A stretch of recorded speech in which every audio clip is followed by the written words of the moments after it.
Hier, j'ai regardé donc la soirée olympique, la soirée de la flamme olympique sur France 2, et j'ai vu le concert d'un rappeur. Et pourtant, Dieu sait si j'ai défendu Jules, je vous ai même fait le fameux. Et là, c'était Alonso. Et je me suis rendu compte d'un détail. Qui a porté la flamme cet après-midi, mais d'ailleurs. d'un détail qui n'en est pas un, c'est qu'il portait des gants rouges. Voilà. On se demande ce que ça foutait là. Et ces gants rouges avec ce fond vert, on sait très bien ce que ça représente. C'est exactement le clin d'œil, hommage à une épouvantable chose qui s'appelle les mains rouges, qui date d'octobre. Est-ce qu'on lui laisserait pas le bénéfice du doute parce que bon. Alors là, écoutez, vraiment, j'aimerais bien imaginer un doute, mais qu'est-ce qu'il foutait avec des gants peints en rouge avec ce micro? Alors vous avez, Moi, je pense qu'il y a j'explique une à nos revendication. téléspectateurs que vous avez une Regardez. capture d'écran sur Voilà. votre. Voilà. Alors on va pas la montrer trop parce que c'est pas des images qui vous appartiennent. J'aimerais qu'il y ait un. Ok, très bien. Pour moi, quand je regarde ça, fond vert, le doigt levé. Le fond vert, c'est pas lui qui l'a choisi a priori, c'est la scène. A priori, très bien. Alors imaginons que c'est un énorme, mais que des coïncidences. Moi, quand je vois ça, pour moi, c'est un rappel à une des choses les plus ignobles qui s'est passée pendant l'intifada en octobre 2000. À Ramallah. Exactement, à Ramallah, où 2 réservistes israéliens se sont fait éventrer, torturer, complètement découpés, et où on trempait les mains dans leur corps pour les exposer à la fenêtre en signe de résistance face à l'oppresseur israélien. Ce que ces abrutis ont fait devant Sciences Po et un peu partout dans le monde.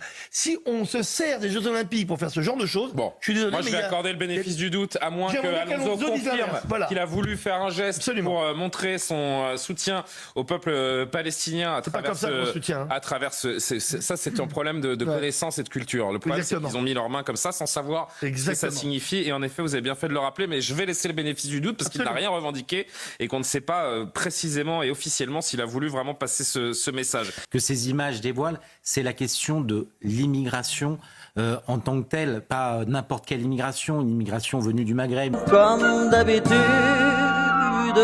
Et qui a importé avec elle un certain nombre de combats dont les politiques ont voulu minimiser l'impact, mais qui aujourd'hui s'imposent dans toutes les sociétés occidentales. Certes. Et beaucoup de monarchies arabes financent... C'est Raphaël qui n'avait pas fini sa phrase, pardon Raphaël.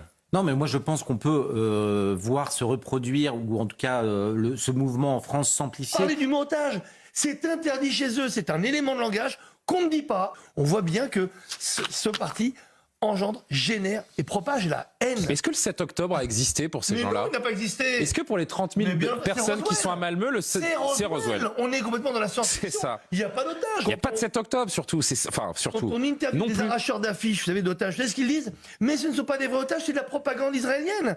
C'est un héritage nazi direct. Et quand je vois tous ces gens heureux, rayonnants de porter la flamme... À vouloir trop effacer les frontières, les peuples, où on veut effacer les frontières, on veut effacer les cultures, on veut effacer les identités pour faire une espèce d'Europe, de grands villages européens.